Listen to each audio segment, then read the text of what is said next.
কোনো ব্যক্তি যদি তার দিনকে শক্ত করে আঁকড়ে ধরে, আল্লাহর পক্ষ থেকে পরীক্ষাও তাকে বাড়িয়ে দেওয়া হবে।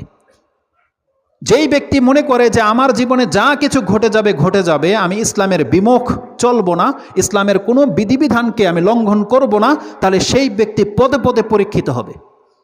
তার আত্মীয় স্বজনের মোকাবেলা তাকে করতে হবে, বিভিন্ন অনুষ্ঠানগুলোকে তাকে ছেড়ে দিতে হবে, ওই সোসাইটি স্ট্যাটাস তাকে প্রত্যাখ্যান করতে হবে, যেহেতু সে ইসলাম ফলো করবে এটা দাবি করেছে।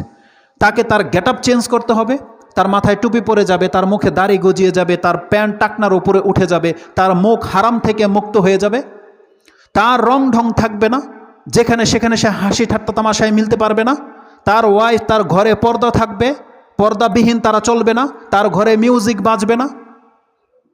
এগুলো প্রত্যেকটা জিনিস মেনটেন করে চলা একজন ব্যক্তি বুঝতে পারবে পরীক্ষা কী জিনিস।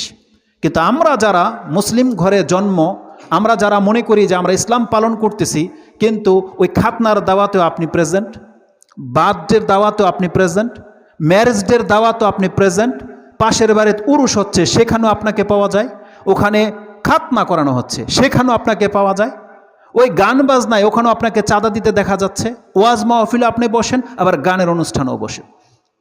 আপনি বুঝবেন না পরীক্ষা কী জিনিস।